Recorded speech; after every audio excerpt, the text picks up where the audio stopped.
Olá, como estão? Tudo bem? Quero agradecer em primeiro lugar aqueles que se inscreveram no meu canal. Eu sou o pastor Flávio da Silva Chaves, pastor da Segunda Igreja Batista do Parque Aldeia, teólogo, psicólogo, mestre em ciências das religiões. É um prazer estar aqui e contribuir para o desenvolvimento da nossa sociedade, onde hoje vamos estar abordando o tema teologia e pandemia. Por que é tão difícil fechar os templos?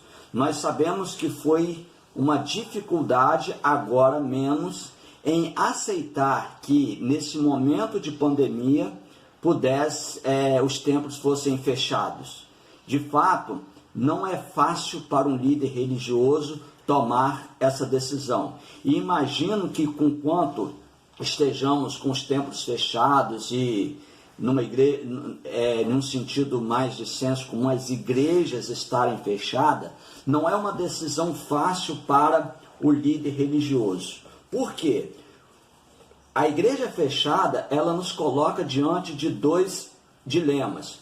Um dilema é a culpa, o outro dilema é a cultura.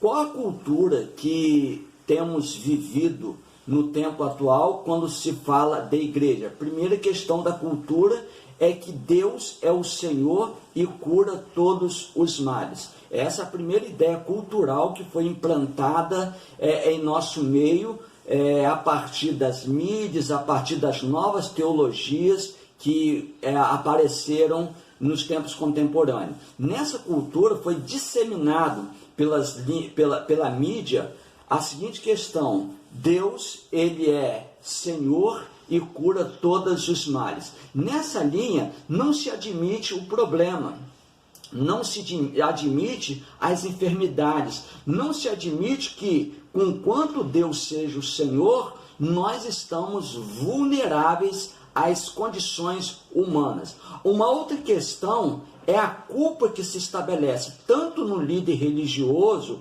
quanto nos cristãos e na igreja de forma geral. É a seguinte questão: se fechar a igreja, não estamos limitando o poder de Deus? Essas duas questões, a cultura religiosa contemporânea, sobre aquilo que pensamos sobre Deus, e também a culpa que se estabelece no imaginário, tanto do líder quanto da igreja, ela vai trabalhar essa decisão de, por exemplo, fechar o templo em momentos de crise e em momentos de pandemia. Eu afirmo que Deus é Senhor. Nós cremos e a teologia ela trabalha a partir dessa perspectiva. Para nós, Deus é o Senhor e soberano sobre todas as coisas. Mas, em uma situação, Ele é Deus, Ele é Senhor, Ele é soberano em toda e qualquer circunstância. Isso precisa estar bem claro. Deus não é Senhor somente dos momentos bons, Deus não é somente Senhor nas situações favoráveis à nossa vida. Não, Deus é Senhor em toda e qualquer circunstância. Como exemplo, existe um texto, um livro da palavra de Deus que nos mostra a situação difícil do servo Jó. Ele, sendo justo, passou por uma situação muito difícil em sua vida, em sua existência. Eu quero questionar por que o grupo religioso resiste ao isolamento social, principalmente quando se trata de fechar os templos.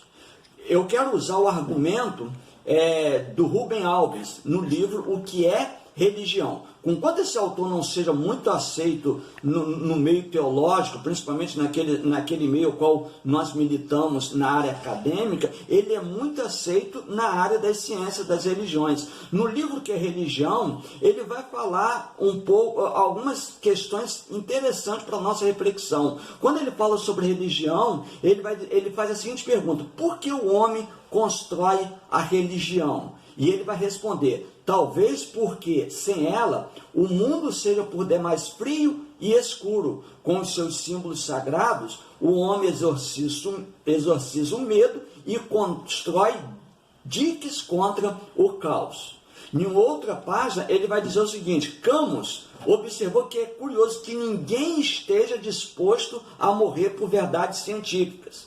Ainda, quando ao contrário, tocamos nos símbolos em que nos dependuramos, o corpo inteiro estremece. E este estremecer é a marca emocional existencial da experiência do sagrado. Em outras palavras, o que Rubens Alves está dizendo é acerca do poder da religião no emocional e na existência das pessoas.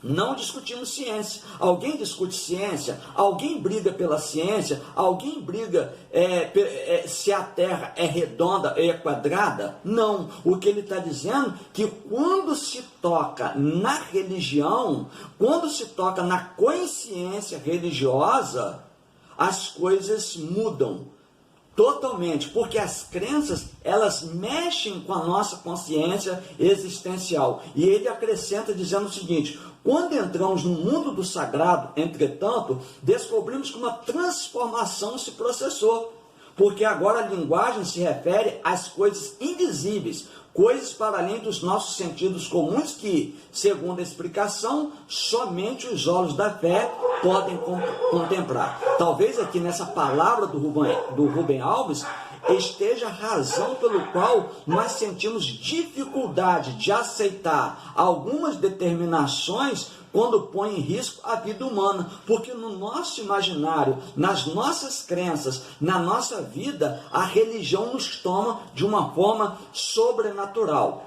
Exemplo, no texto bíblico, Juízes capítulo 11, versículo 30 a 31, nos fala de um juiz chamado Jefté, quando ele entra em conflito com os amonitas. Ele vai dizer o seguinte: fez Jefté um voto ao Senhor e disse: se com efeito me entregar os filhos de Amon nas minhas mãos, quem primeiro da porta da minha casa saiu ao encontro, voltando eu vitorioso dos filhos de Amon, esse será do Senhor, e eu o oferecerei em holocausto. Ele foi para a guerra, e quando retornou da guerra, quem aparece primeiro à sua frente? A sua própria filha. É claro que no aspecto interpretativo, existem várias dimensões, como por exemplo, há teólogos que digam que o voto não foi para a morte da sua filha.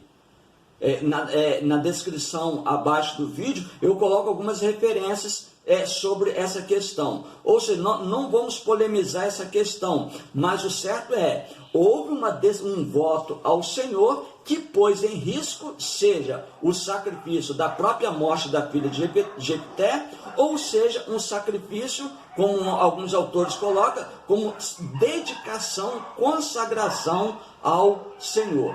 Ou seja, o fato é que houve uma dedicação, um voto de Jefté, colocando em risco a existência daquele que primeiro aparecesse à sua frente após a guerra. Eu quero exemplificar isso para mostrar a dimensão da religião.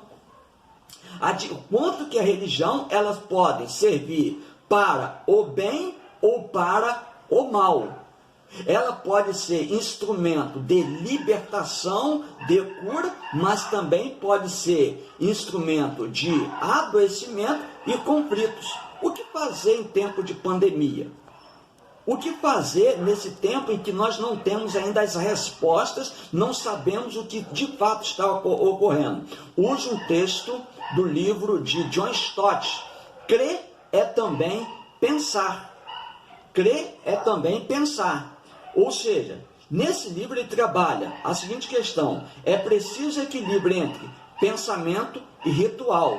É preciso equilíbrio entre ação social e doutrina. É preciso equilíbrio entre a reflexão e a experiência religiosa. Ou seja, quando se trata de religião, emoção e razão, ela precisa andar de mãos dadas. Ela precisa, ou seja, eu preciso fazer meus rituais, mas eu preciso ter o equilíbrio no meu pensamento. Eu preciso aliado à ação social, à doutrina. Eu preciso, aliado à experiência religiosa, seja lá uma experiência pentecostal, neopentecostal, ou uma experiência mais conservadora, eu preciso de reflexão teológica. Como diz o apóstolo Paulo em Romanos 10, capítulo 2.